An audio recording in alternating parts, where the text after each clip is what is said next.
So I want to start by offering you a free, no-tech life hack. And all it requires of you is this, that you change your posture for 2 minutes.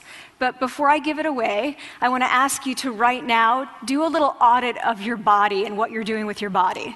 So how many of you are sort of making yourselves smaller? Maybe you're hunching, crossing your legs, maybe wrapping your ankles. Sometimes we hold on to our arms like this.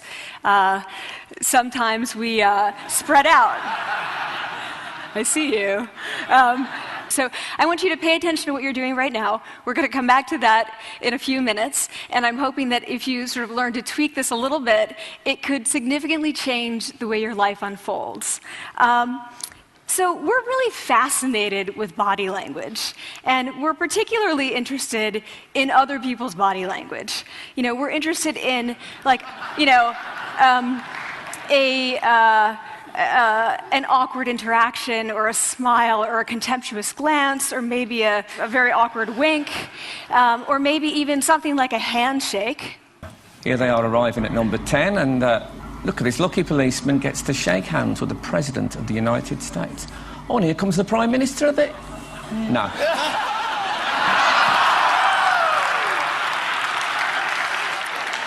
So a handshake, or the lack of a handshake, can have us talking for weeks and weeks and weeks, even the BBC and the New York Times.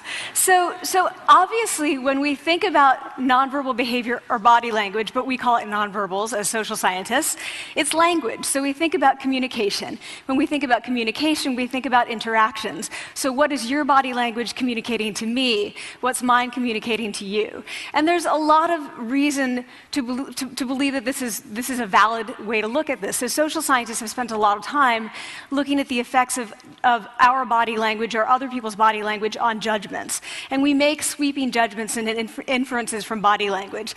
And those judgments can predict really meaningful life outcomes, like who we hire or promote, who we ask out on a date. For example, Nalini Ambady, a researcher at Tufts University, shows that when people watch 30-second soundless clips of real physician-patient interactions, their judgments of the physician's niceness predict whether or not that physician will be sued. So it doesn't have to do so much with whether or not that physician was incompetent, but do we like that person and how they interacted? Even more dramatic, Alex Todorov at Princeton has shown us that judgments of political candidates' faces in just 1 second predict 70% of US Senate and gubernatorial race outcomes.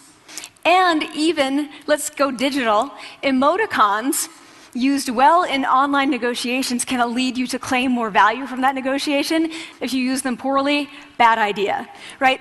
So when we think of nonverbals, we think of how we judge others, how they judge us, and what the outcomes are. We tend to forget, though, the other audience that's influenced by our nonverbals, and that's ourselves. We are also influenced by our nonverbals, our thoughts and our feelings and our physiology. So what nonverbals am I talking about? I'm a social psychologist, I study prejudice, and I teach at a competitive business school. So it was inevitable that I would become interested in power dynamics. I became especially interested in nonverbal expressions of power and dominance. And what are nonverbal expressions of power and dominance? Well, this is what they are. So in the animal kingdom, they are about expanding. So you make yourself big, you stretch out, you take up space, you're basically opening up. It's about opening up. And this is true across the animal kingdom. It's not just limited to primates, and humans do the same thing. So they do this both when they have power sort of chronically, and also when they're feeling powerful in the moment. And this one is especially interesting because it really shows us how universal and old these expressions of power are. This expression, which is known as pride, Jessica Tracy has studied, she shows that people who are born with sight and people who are congenitally blind do this when they win at a physical competition. So when they cross the finish line and they've won, it doesn't matter if they've never seen anyone do it, they do this. So the arms up in the V, the chin is slightly lifted. What do we do when we feel powerless? We do exactly the opposite. We close up, we wrap ourselves up, we make ourselves small. We don't want to bump into the person next to us. So again, both animals and humans do the same thing. And this is what happens when you put together high and low power. So what we tend to do when it comes to power is that we complement the other's nonverbals. So if someone's being really powerful with us, we tend to make ourselves smaller. We don't mirror them, we do the opposite of them. So I'm watching this behavior in the classroom, and what do I notice? I notice that MBA students really exhibit the full range of power nonverbals. So you have people who are like caricatures of alphas, like really coming into the room. They get right into the middle of the room before class even starts, like they really want to occupy space. When they sit down, they're sort of spread out. They raise their hands like this. You have other people who are virtually collapsing when they come in. As soon as they come in, you see it. You see it on their faces and their bodies, and they sit in their chair and they make themselves tiny, and they go like this when they raise their hand. I noticed a couple things about this. One, you're not going to be surprised. It seems to be related to gender. So women are much more likely to do this kind of thing than men. Women feel chronically less powerful than men, so this is not surprising. But the other thing I noticed is that it also seemed to be related to the extent to which the students were participating and how well they were participating. And this is really important in the MBA classroom because participation counts for half the grade. So business schools have been struggling with this gender grade gap. You get these equally qualified women and men coming in, and then you get these differences in grades, and it seems to be partly attributable to participation. So I started to wonder, okay, so you have these people coming in like this, and they're participating. Is it possible that we could get people to fake it, and would it lead them to participate more? So my main collaborator, Dana Carney, who's at Berkeley, and I really wanted to know, can you fake it till you make it? Like, can you do this just for a little while and actually experience a behavioral outcome that makes you seem more powerful? So we know that our nonverbals govern how other people think and feel about us. There's a lot of evidence, but our question really was, do our nonverbals govern how we think and feel about ourselves? There's some evidence that they do. So, for example, when we smile when we feel happy, but also when we're forced to smile by holding a pen in our teeth like this, it makes us feel happy. So it goes both ways. When it comes to power, it also goes both ways. So when you feel powerful, you're more likely to do this, but it's also possible that when you pretend to be powerful, you are more likely to actually feel powerful. So the second question really was, so we know that our minds change our bodies, but is it also true that our bodies change our minds? And when I say minds, in the case of the powerful, what am I talking about? So I'm talking about thoughts and feelings and the sort of physiological things that make up our thoughts and feelings. And in my case, that's hormones. I look at hormones. So what do the minds of the powerful versus the powerless look like? So powerful people tend to be, not surprisingly, more assertive and more confident, more optimistic. They actually feel that they're going to win even at games of chance. They also tend to be able to think more abstractly. So there are a lot of differences. They take more risks. There are a lot of differences between powerful and powerless people. Physiologically, there also are differences on two key hormones, testosterone, which is the dominance hormone, and cortisol, which is the stress hormone. So what we find is that high-power alpha males in primate hierarchies have high testosterone and low cortisol. And powerful and effective leaders also have high testosterone and low cortisol. So what does that mean? When you think about power, people tended to think only about testosterone because that was about dominance. But really, power is also about how you react to stress. So do you want the high-power leader that's dominant, high on testosterone, but really stress reactive? Probably not, right? You want the person who's powerful and assertive and dominant, but not very stress reactive, the person who's laid back. So we know that in primate hierarchies, if an alpha needs to take over, if an individual needs to take over an alpha role sort of suddenly, within a few days, that individual's testosterone has gone up significantly and his cortisol has dropped significantly. So we have this evidence, both that the body can shape the mind, at least at the facial level, and also that role changes can shape the mind. So what happens, okay, you take a role change, what happens if you do that at a really minimal level, like this tiny manipulation, this tiny intervention? For 2 minutes you say, I want you to stand like this, and it's going to make you feel more powerful. So this is what we did. We decided to bring people into the lab and run a little experiment. And these people adopted for 2 minutes either high power poses or low power poses. And I'm just going to show you 5 of the poses, although they took on only 2. So here's one, a couple more. This one has been dubbed the Wonder Woman by the media. Here are a couple more. So you can be standing or you can be sitting. And here are the low power poses. So you're folding up, you're making yourself small. This one is very low power. When you're touching your neck, you're really kind of protecting yourself. So this is what happens. They come in, they spit into a vial. We, for 2 minutes, say, you need to do this or this. They don't look at pictures of the poses. We don't want to prime them with the concept of power. We want them to be feeling power, right? So 2 minutes they do this. We then ask them, how powerful do you feel on a series of items? And then we give them an opportunity to gamble. And then we take another saliva sample. That's it. That's the whole experiment. So this is what we find. Risk tolerance, which is the gambling. What we find is that when you're in the high power pose condition, 86% of you will gamble. When you're in the low power pose condition, only 60%. And that's a pretty whopping significant difference. Here's what we find on testosterone. From their baseline when they come in, high power people experience about a 20% increase, and low power people experience about a 10% decrease. So again, 2 minutes and you get these changes. Here's what you get on cortisol. High power people experience about a 25% decrease, and the low power people experience about a 15% increase.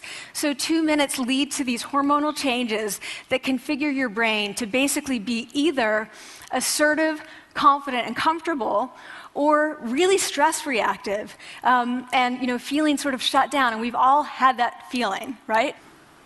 So it seems that our nonverbals do govern how we think and feel about ourselves. So it's not just others, but it's also ourselves.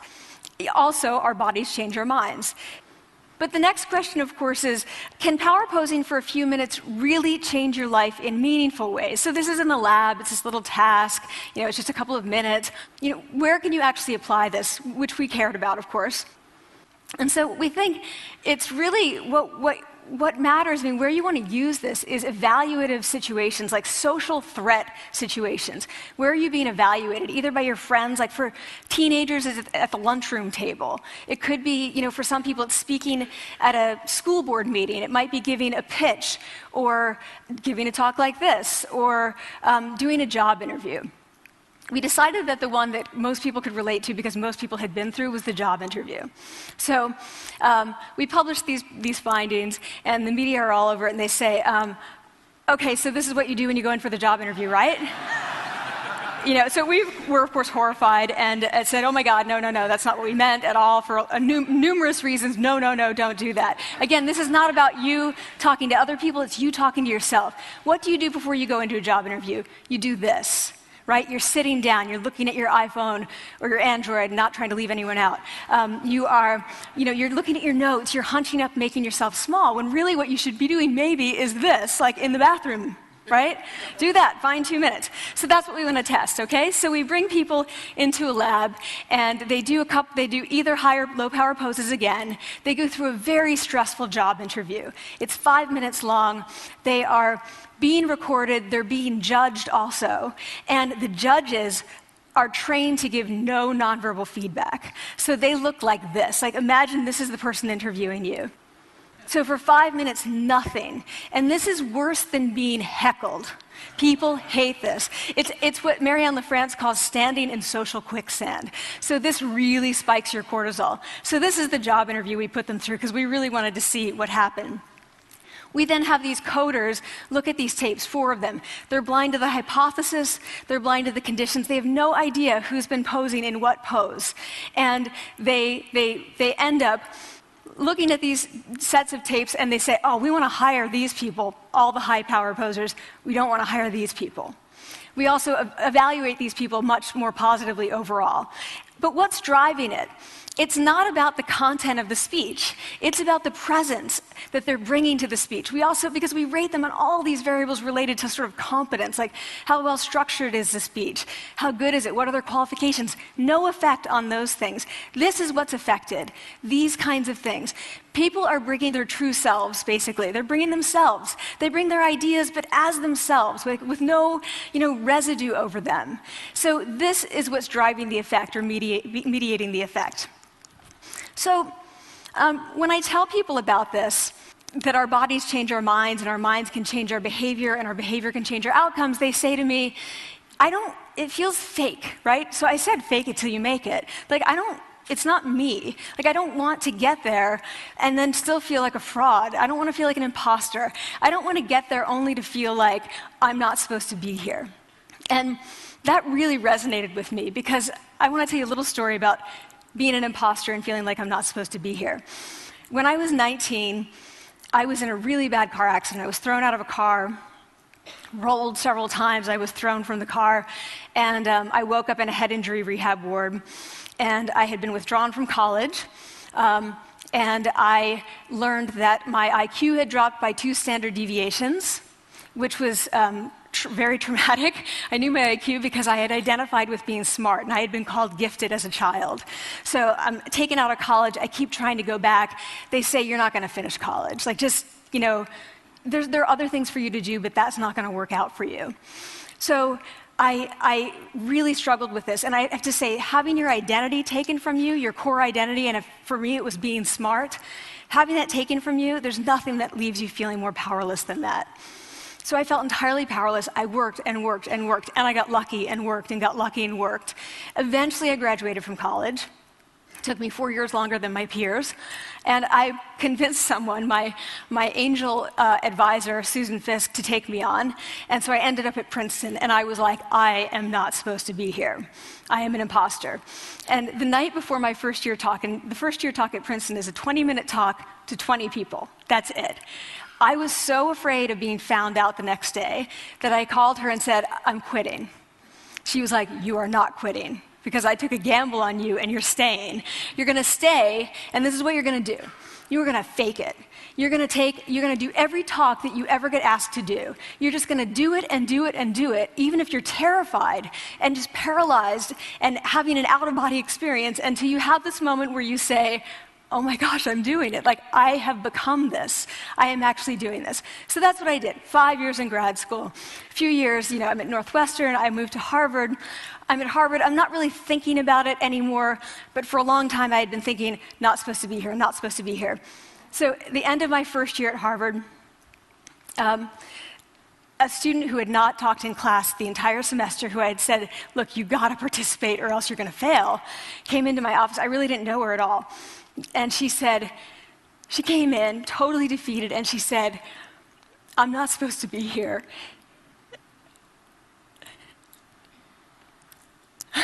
And that was the moment for me, because 2 things happened. One was that I realized, oh my gosh, I don't feel like that anymore. I don't feel that anymore, but she does, and I get that feeling. And the second was, she is supposed to be here.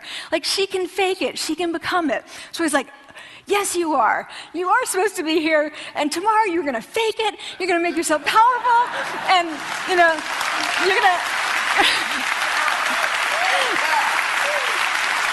and you're going to go into the classroom, and you are going to give the best comment ever, And she gave the best comment ever, and people turned around, and they were like, oh my God, I didn't even notice her sitting there, She comes back to me months later, and I realized that she had not just faked it till she made it, she had actually faked it till she became it. So she had changed.